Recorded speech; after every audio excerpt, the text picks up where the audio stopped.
नमस्कार, हमारी खास पेशकश बजट बैलेट में आपका स्वागत है और आज हम बात करेंगे टैक्स पेयर्स की उम्मीद की। क्या इस बजट से टैक्स पेयर कोई उम्मीद लगा सकते हैं? पहला तो सवाल आता है कि एक अंतरिम बजट है तो इससे क्या कोई उम्मीद करनी चाहिए? पारंपरिक तौर पर यहाँ कुछ नई चीज़ें नहीं होती हैं, सिर्फ चुनाव तक के लिए सरकार अपने खर्चों के लिए अनुमति लेती है, लेकिन ऐसा भी नहीं है। इतिहास बताता है कि कुछ बड़े ऐलान हुए हैं और ज़्यादा दूर भी हमें जाने की ज़रूरत नहीं। 2019 के लोकसभा चुनाव की बात करें तो वहाँ पर जो अंतरिम बजट पेश हुआ था उसमें सरकार ने स्टैंडर्ड डिडक्शन में बढ़ोतरी से लेकर करीब 12,500 रुपये की एक फुल टैक्स रिबेट तक व्यक्तिगत करदाताओं के लिए दे दी थी। तो उम्मीद तो बनती है, लेकिन कितनी कर सकते हैं, किस हद तक कर सकते हैं? चुनाव है तो सरकार के दिमाग में वो भी होगा, अंतरिम बजट है तो थोड़ी सी लक्ष्मण रेखा भी होगी, लेकिन इन दोनों के बीच क्या करदाताओं के लिए, टैक्स पेयर्स के लिए कुछ निकल कर आ सकता है? आज इसी की चर्चा करेंगे और इसके लिए हमारे साथ दो बेहद खास मेहमान हैं। कार्यक्रम में शामिल हो रहे हैं टैक्स गुरु शरद कोहली साहब और टैक्स एक्सपर्ट गौरी चड्ढा, देश के दो जाने माने टैक्स गुरुज, टैक्स एक्सपर्ट। आप दोनों का ही बहुत बहुत स्वागत है। तो मैं आपसे ही शुरुआत करूं शरद सर कि जैसा है शुरू में मैंने जिक्र किया कि अंतरिम बजट है, ये जैसे ही ये शब्द अंतरिम सुनते हैं तो मन में एक वो विचार आ जाता है कि भाई इसमें तो ज़्यादा कुछ होता नहीं है, सरकार के हाथ थोड़े बंधे रहते हैं। छोटे मोटे उदाहरण हैं कि चेंजेस हुए हैं, लेकिन इस बार हम क्या ऐसी उम्मीद कर सकते हैं कि कुछ बदलाव होगा या टैक्स पेयर्स को कोई राहत आएगी? बिल्कुल ठीक कहा आपने विपिन, क्योंकि वोट ऑन अकाउंट है तो इसलिए बहुत कुछ बड़ा और बहुत एलैबोरेट होने की तो उम्मीद नहीं है, पर फिर भी कुछ ना कुछ ज़रूर उम्मीद है। मुझे जो एक दो उम्मीदें मुझे नज़र आ रही हैं, बहुत लंबी चौड़ी उम्मीद तो मैं जान के बांध के नहीं बैठा हूँ, क्योंकि होता क्या है, हर बार बहुत बड़ी बड़ी उम्मीदें करते हैं और फिर बाद में फिर मायूसी कई दफ़े हाथ लग जाती है। तो मुझे लग रहा है कि जो न्यू टैक्स रिजीम है उसमें एक आंकड़ा कहता है विपिन कि अभी करीब 35% लोग न्यू टैक्स रिजीम में गए हैं, और इसको अगर सिक्के को पलट के देखें तो 65% लोग अभी भी ओल्ड रिजीम में बने हुए हैं। तो इसका मतलब यह है कि सरकार अभी भी चाहेगी कि ये आंकड़ा बिल्कुल उल्टा होना चाहिए। उल्टा होने का मतलब है कि करीब 70% 75% लोग न्यू में आ जाएं और बचे हुए ओल्ड में रह जाएं। तो इसको करने के लिए न्यू टैक्स रजीम को कुछ और लुभावना बनाने की चेष्टा ज़रूर की जाएगी, क्योंकि ये न्यू टैक्स रजीम हमारी जो वित्त मंत्री महोदया हैं श्रीमती निर्मला सीतारमन, उनके दिल के बहुत करीब है और वो चाहती हैं एक सिंप्लीफाइड टैक्स सिस्टम। तो मुझे लग रहा है कि ये इसको लुभावना बनाने के लिए जो मुझे नज़र आ रहा है वो ये है कि जो न्यू पेंशन सिस्टम है या NPS जिसको बोलते हैं, क्योंकि इसमें न्यू पेंशन न्यू रजीम में कुछ भी डिडक्शन नहीं है, तो शायद NPS को, क्योंकि वो एक सोशल सिक्योरिटी का भी जरिया है, उसको हो सकता है कि न्यू टैक्स रजीम में लाया जाए। दूसरी जो मुझे उम्मीद लग रही है कि स्टैंडर्ड डिडक्शन, जिसको सरकार के रिप्रेजेंटेटिव्स ने खुद ही बोला था कि ये एक डिडक्शन नहीं है, ये आपको महंगाई के खिलाफ, इन्फ्लेशन के खिलाफ एक कुशन प्रोवाइड किया जाता है। तो हो सकता है उसमें कुछ थोड़ा बहुत बदलाव किया जाए। जो 7 लाख की 87A मिला के न्यू टैक्स रजीम में जो लिमिट है उसको शायद कुछ बढ़ा दिया जाए, क्योंकि ये एक ऐसी चीज़ होगी जो कि बहुत सारे टैक्स पेयर्स को एक साथ इम्पैक्ट करेगी। तो मुझे लग रहा है कि वो उम्मीद हम लगा सकते हैं, पर साथ में मैं राइडर जोड़ना चाहूँगा कि बहुत ज़्यादा उम्मीद नहीं लगानी चाहिए। विपिन, क्या है कि कम उम्मीदों में से कुछ बड़ा निकल के आए तो बाद में फिर खुशी लंबी देर तक रहती है, और ज़्यादा उम्मीदों में से कुछ नहीं निकल पे आए तो मायूसी भी बहुत ज़्यादा देर तक रहती है। तो ये 2-3 चेंजेस जो मुझे उम्मीद कर रहा हूँ, पर कुछ ना कुछ इसमें ज़रूर होने की उम्मीद नज़र आती है। आपने प्रैक्टिकल बात कही कि ज्यादा उम्मीद लगा बैठो और फिर कुछ ना मिले तो मायूसी ज्यादा होती है, इसलिए ठीक है, अंतरिम बजट है, ज्यादा उम्मीद नहीं करते और कुछ मिल गया तो ये बोनस होगा। और गौरी जी, यही दिमाग में भी है कि देखिए अंतरिम बजट है, लेकिन सामने चुनाव भी हैं, उदाहरण भी हैं कि चुनाव से पहले चीजें हुई हैं, इसलिए मन करता है कि थोड़ी सी उम्मीद लगा लें, लेकिन जो शरद जी कह रहे हैं उस लिमिट के अंदर। तो देखिए जैसे शरद जी ने आंकड़ा बताया कि 35% लोग हैं जो न्यू टैक्स रिजीम में हैं और अभी भी 65% के आसपास जो है ओल्ड टैक्स रिजीम में हैं। तो क्या ये ओल्ड टैक्स रिजीम वालों को भी कोई राहत मिल सकती है? क्योंकि वहां तो बहुत सारे ऑप्शन है सरकार के पास, अगर एक आध को भी थोड़ा बहुत हिलाएंगे तो लोगों को लगेगा कि राहत आ गई।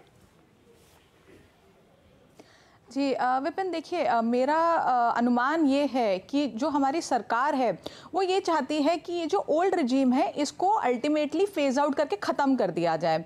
इस ओल्ड रिजीम को कैरी ऑन नहीं करना चाहेंगे लंबे समय तक।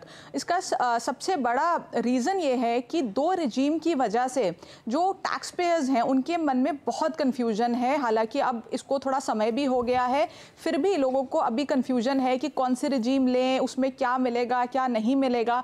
तो मुझे लगता है अल्टीमेटली ये ओल्ड रिजीम को तो ख़त्म ही कर देंगे। तो अब बात आती है कि अगर उनका प्लान है कि ओल्ड रिजीम को आपने ख़त्म ही करना है और न्यू रिजीम को आगे बढ़ाना है, जैसे हम देख रहे हैं न्यू रिजीम को पहले से बेटर भी किया है, स्टैंडर्ड डिडक्शन भी इंट्रोड्यूस की गई है।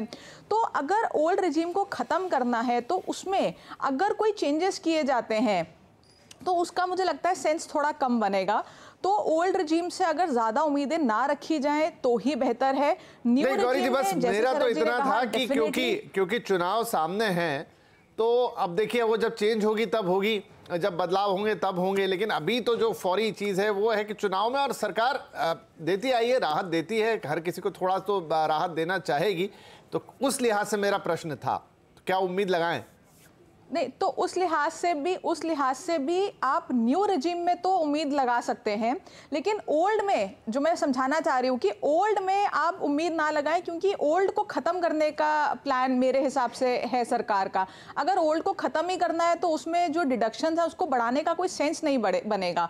तो अगर कुछ देना ही है लोगों को तो उस केस में न्यू रिजीम को शायद थोड़ा बेटर किया जा सकता है। मैंने बहुत कोशिश की शरद जी, लेकिन गौरी मैम नहीं मानी, क्योंकि बहुत सारे लोग हैं जिनका दर्द है, ओल्ड रिजीम चाहते हैं कि वो उसी में रहें। किसी ने होम लोन, किसी ने कुछ, जुड़े हुए हैं काफी सारे लोग उससे। तो आप भी यही कहेंगे, उम्मीद नहीं रखनी चाहिए? मैं देखिए विपिन, इसमें दो बातें करना चाहूँगा। पहली बात तो ये कि मुझे लगता है, देखिए ओल्ड रिजीम में हम मान लीजिए एटीसी की बात करते हैं, कुछ लोगों ने पीपीएफ अकाउंट खुलवा रखा है, इंश्योरेंस पॉलिसीज ले रखी हैं, एनएससी ले रखी हैं, बहुत लंबे टाइम के कमिटमेंट्स किए हुए हैं। शायद यही वजह है कि आज भी 65% लोग ओल्ड रिजीम से जुड़े हुए हैं, क्योंकि वो एक आप दीर्घकालीन लॉन्ग टर्म अप्रोच आप लेके चलते हैं। तो मुझे लगता है इसमें विपिन, और आप भी इस बात को मानेंगे और बहुत सारे दर्शक मेरी बात से इत्तेफाक रखेंगे कि एक रोड मैप सरकार को प्रोवाइड करना चाहिए। क्योंकि मेरे को कोई साहब मिले, उन्होंने कहा, मेरे पास एक इंश्योरेंस एजेंट आया, उसने कहा कि साहब आप इंश्योरेंस ले लीजिए, 15 साल तक आपको प्रीमियम देना है, हर साल जब आप प्रीमियम देंगे आपको एटीसी में रिबेट मिलेगा, आप एटीसी में डिडक्शन मिलेगी। अब उसने कहा, जब उसने कहा उन्होंने मान लिया, उन्होंने पॉलिसी ले ली। अब देखिए, अगर रोड मैप हमारे सामने नहीं होगा कि क्या ये ओल्ड रिजीम, ये जो सस्पेंस बना रहेगा, पता नहीं अगले साल चला जाए, पता नहीं 2 साल बाद चली जाए, 3 साल बाद चली जाए, तो मुझे लग रहा है इस ओल्ड रिजीम के जाने में सरप्राइज एलिमेंट नहीं होना चाहिए। ये तो मैं पहली बात कह रहा था कि एक रोड मैप पॉलिसी होनी चाहिए, जिससे कि आप अपनी फाइनेंशियल प्लानिंग और टैक्स प्लानिंग लॉन्ग टर्म की कर सकें। कोई भी अच्छी पॉलिसी स्टेबिलिटी और लॉन्ग टर्म वाली हमेशा अच्छी मानी जाती है, पहली बात। दूसरी बात, जो आप गौरी की बात को कह रहे थे, तो दिल बहलाने को गालिब ख्याल अच्छा है, मैं कह देता हूं। मैं तो ये कहूंगा कि एटीसी हम उम्मीद लगाते हैं, शायद अगर आपने हटाना ही है तो जो 1.5 साल 1.5 लाख रुपए जम गए हैं बर्फ की तरह 2014 के बाद, ये पिघलने चाहिए अब, ये कम से कम। और इसमें विपिन देखिए, मैं एक जो बात जोड़ना चाह रहा था कि इनकम टैक्स में बहुत सारी ऐसी चीज़ें, जैसे 112A है, जिसको हम कैपिटल गेन लॉन्ग टर्म की 1 लाख रुपए की छूट मिलती है इक्विटी पर, तो ये भी कुछ समय से बनी हुई है। मुझे लगता है जब हम बाकी के आर्थिक पैमाने हर महीने बदलते हैं, समय समय पर रिव्यू किया जाता है, जीडीपी के आंकड़े बदलते हैं, महंगाई के आंकड़े बदलते हैं, टैक्स कलेक्शन के आंकड़े बदलते हैं, तो ये नंबर्स भी बदलने चाहिए समय के साथ। वो 1 लाख है तो वहीं है, 1.5 लाख है तो वहीं है। तो मुझे लगता है कि इनको भी समय समय पर रिव्यू करना चाहिए। अब देखिए, जब तक है ये ओल्ड रिजीम, तो तब तक के लिए तो इसको कम से कम, जब आपने हटाना होगा तो वो तो वैसे ही हट जाएगी। जब तक है कम से कम तब तक के लिए ये अट्रैक्टिव बनी रहनी चाहिए। और जो एक नॉर्मल प्रक्रिया पर, मैं इस बात के लिए गौरी से सहमत हूँ कि क्योंकि अब थोड़ी सी ओल्ड रिजीम सौतेली हो चुकी है, मुझे लगता है सरकार के लिए कि अब तो भाई ये जाने ही वाले हैं, इन पे क्या ध्यान देना, अब तो ये कुछ दिन के मेहमान हैं, अब जो नए मेहमान आए हैं उनकी खातिर करिए ना। तो कुछ ऐसा मुझे नज़र आता है। तो मुझे लग रहा है कि उम्मीद कम रखी जाए तो बेटर है। बाकी अगर खुश होना है, मैं देखा कि आप खुश होना चाह रहे थे, तो उम्मीद करते हैं एटीसी बढ़ के 1.5 लाख से 2 लाख 3 लाख हो जाए और भी बहुत सारी 80D की डिडक्शन भी बढ़ जाए, बाकी सब भी बढ़ जाए, पर उम्मीद फिर भी कम रखी। अच्छा, तो इसमें मेरे मन में फिर सवाल ये आता है गौरी की, देखिए एक तरफ सरकार, अगर मैं एक एग्जांपल ले लूं होम लोन का या घरों की बिक्री का, इस समय बहुत अच्छा सब कुछ चल रहा है, रियल एस्टेट अच्छा कर रहा है, कोरोना के बाद से एक हम अलग ही उत्साह देख रहे हैं पूरे मार्केट में। सरकार भी चाहती है कि लोग ये घर खरीदे, उन्हें भी रेवेन्यू मिलता है, उनकी भी 10 तरह की योजनाएं हैं। तो ऐसे में अगर ये इंसेंटिवाइज हो रहा है तो ये तो एक अच्छी बात हुई। तो क्या हम ये उम्मीद करें कि उसके जो इंसेंटिव्स थे वो नई रिजीम को भी कहीं ना कहीं से वो आकर्षक बनाना पड़ा है, तो भले ही उसी फॉर्म में ना, लेकिन किसी दूसरे फॉर्म में न्यू रिजीम में आते हुए दिखाई देंगे? देखिए विपिन, बात फिर घूम के वहीं आती है कि अगर ओल्ड रिजीम के सेक्शंस को निकाल के न्यू रिजीम में डाल देंगे तो न्यू और ओल्ड में फ़र्क क्या रह जाएगा? हमारी न्यू रिजीम भी कंफ्यूजन भरी हो जाएगी। हालांकि ऐसा लास्ट बजट में हमने देखा कि जो स्टैंडर्ड डिडक्शन है उसको लाके न्यू रिजीम में भी बेनिफिट दे दिया। हालांकि दिया उतना 50,000 ही, जो कि बहुत कम लिमिट है, उसको डेफिनेटली बढ़ाना चाहिए था, लेकिन वो बेनिफिट दे दिया। अब बात है अगर एक एक करके, अब जैसे आपके लिए शायद सेक्शन 24 आपको बहुत अट्रैक्टिव लग रहा है, 80C तो आई थिंक सबके दिल के बहुत करीब है, 80D हर कोई लेता है, ऐसे बहुत सारे सेक्शंस हैं जो किसी के लिए कोई इंपॉर्टेंट है, किसी के लिए कोई इंपॉर्टेंट है। अगर हर कोई बोलेगा कि ये वाला सेक्शन तो न्यू रिजीम में आप दे ही दीजिए, तो अगर सारे सेक्शंस न्यू रिजीम में दे देंगे तो न्यू का कोई फायदा ही नहीं होगा। अब उसके पीछे बात वही है कि रैशनलाइज, बात वही है कि जो शरद जी ने एग्जाम्पल दिया ना, कि किसी ने मुझे पॉलिसी बेच दी, मैंने घर खरीद लिया, बच्चा पढ़ ही रहा है, और तमाम जो उतनी सारी उसमें चीज़ें हैं, तो भाई वो तो दिमाग में आदमी प्लानिंग तो करता है। अब ऑल ऑफ सडन वो प्लानिंग नीचे से दरी की तरह निकल जाए तो फिर उसको लगेगा कि ये क्या हो गया। हाँ, आप अगर मुझे सच में लुभाना चाहते नई रिजीम के लिए तो उसको फिर इतना आकर्षक बनाइए कि मुझे लगे कहाँ मैं इन झंझटों में पढ़ूँ, कहाँ मैं ये बिल लगाऊँ, कहाँ मैं ये पर्चे लगाता फिरूँ। अरे देखिए, ठीक है 5-10 हज़ार रुपये ऊपर नीचे सही, लेकिन सारा झंझट खत्म हो रहा है। लेकिन 65% लोग शायद अभी भी वहां हैं क्योंकि उनको वहां ज्यादा फायदा दिख रहा है। जी देखिए, वो बिल्कुल बात ठीक है आपकी, और यहाँ पे न्यू रजीम को बेटर करने की बहुत ज़रूरत है। हालांकि सरकार धीरे धीरे कर रही है, तो इसमें स्लैब रेट्स जो हैं वो थोड़े कम किए हैं। मुझे लगता है स्लैब का जो टोटल अमाउंट है, जो हर 5% पे इतने सारे स्लैब रेट्स हैं, उनको कम भी कर देना चाहिए। इतने सारे स्लैब्स नहीं होने चाहिए।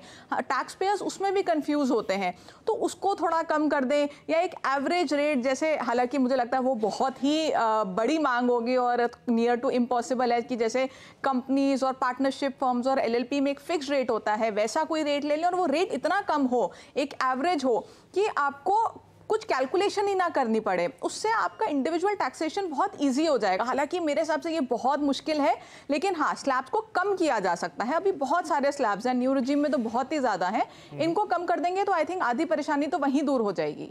ठीक है, तो शरद जी देखिए, अब बात भी सही है कि जब आप नई लाए हैं तो डेफिनेटली आप चाहेंगे कि पुरानी हटे और वो पुरानी वाली कवायदें अब बाहर निकले।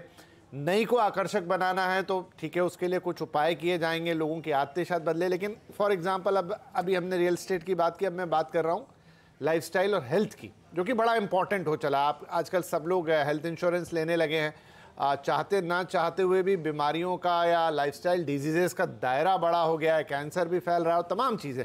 तो लोग अच्छा खासा खर्चा इन चीज़ों पे करने लगे हैं कि भाई मेरी सिक्योरिटी रहे, कल को खुदा ना खास्ता कुछ हो जाए। तो क्या ऐसी चीज़ों पे राहत दे के उसे आकर्षक बनाया जा सकता है? अगर मैं नई रिजीम की बात करूँ, पुरानी में प्रावधान है, आप अपना चेकअप, अपने माता पिता का चेकअप, उनका हेल्थ इंश्योरेंस, अपना हेल्थ इंश्योरेंस, इनके लिए अलग से क्लेम कर सकते हो और आपको थोड़ी बहुत छूट मिलती है।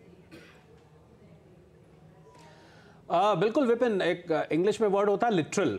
आपने लिटरली दुखती हुई रग पे हाथ रख दिया। वाकई में दुखती हुई है। और मुझे बहुत सारे सीनियर सिटीजन्स मिलते हैं जो इस बात को कहते हैं कि अगर हमारे देश में सोशल सिक्योरिटी नहीं है, फ्री मेडिकल इलाज जो कि विकसित देशों में देखा जाता है, फ्री मेडिकल इलाज लोगों के लिए, ओल्ड एज होम, जो बुजुर्ग लोग हैं, जो रिटायर्ड लोग हैं, उनके लिए अगर ये सब चीज़ें नहीं हैं तो कम से कम जो हम अपने मेडिकल एक्सपेंसेस करते हैं, जो हम अपनी देख रेख पर खर्च करते हैं, टेस्ट हैं, दवाइयाँ हैं, डॉक्टर हैं, पॉलीक्लिनिक्स हैं, 1-2 बार साल में कभी एडमिट भी होना पड़ सकता है, हालांकि हम प्रार्थना करते हैं किसी के साथ ना हो, तो वो सारा खर्चा जुड़ के मैं एक एवरेज जो मिडिल क्लास है उसका ले रहा था।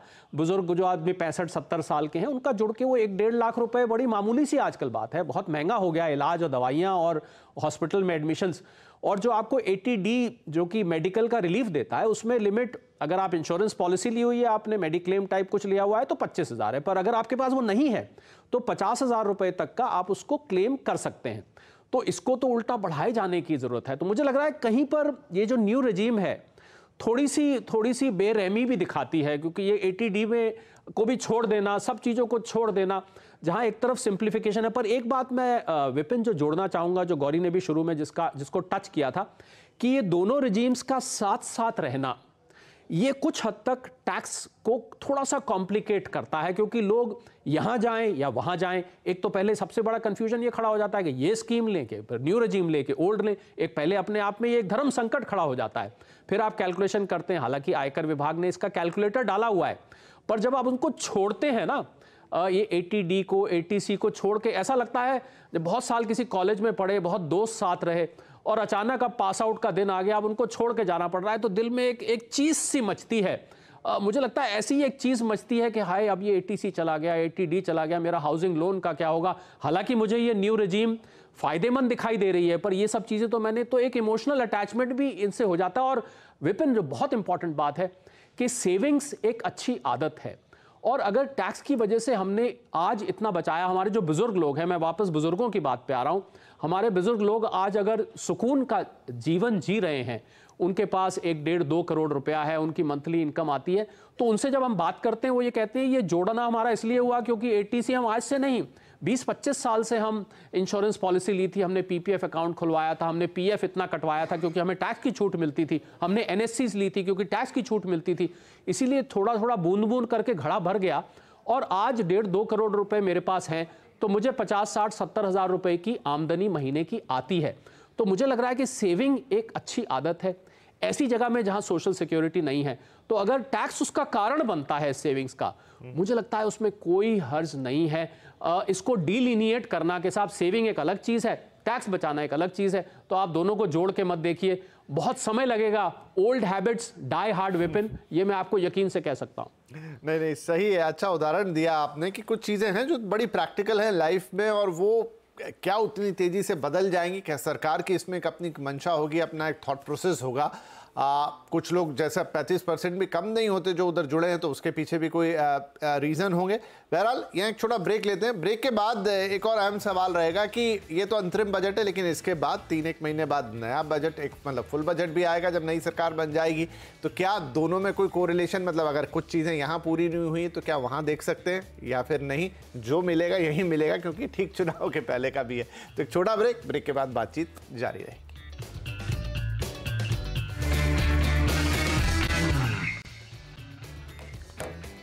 Welcome back.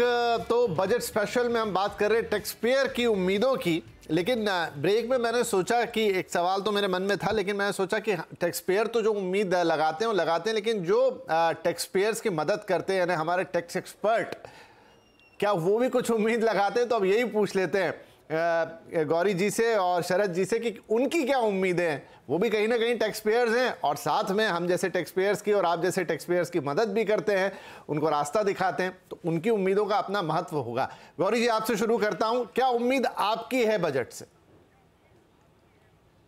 देखिए विपिन, सबसे पहले अगर हम बात करें इंटरिम बजट की, तो इसमें मुझे बहुत ज़्यादा उम्मीदें नहीं हैं। इनफैक्ट मैं तो चाहती हूँ कि ज़्यादा बड़े ऐलान ना हो इस बजट में, क्योंकि इस बजट में आपको सिर्फ कोई ऐसे ऐलान करने चाहिए जिससे टैक्स पेयर की टैक्स फाइलिंग, टैक्स पेमेंट और ये सब थोड़े इजी हो जाए।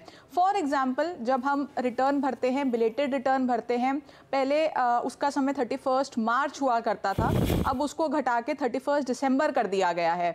तो CII की भी डिमांड है कि बहुत लोग हैं जो फॉरेन क्रेडिट बुक करना चाहते हैं, यहाँ पे क्रेडिट लेना चाहते हैं, उनके लिए थोड़ी दिक्कत होती है 31 दिसंबर तक, तो उसको बढ़ा के अभी पहले जैसा 31 मार्च कर देना चाहिए, या कोई ऐसी कन्वीनियंस लेके आए जिससे हमारा टैक्स पेयर थोड़ा सा आसानी से अपनी रिटर्न भी फाइल कर सके, डिपॉजिट भी कर सके, और रिफंड भी ऑल्दो बहुत जल्दी आने लगा है, फिर भी बहुत लोग हैं अभी भी जिनका रिफंड अटक जाता है। तो उसके प्रोसेस को थोड़ा बेटर कर देंगे, मुझे लगता है टैक्स पेयर्स उसी में खुश हो जाएंगे।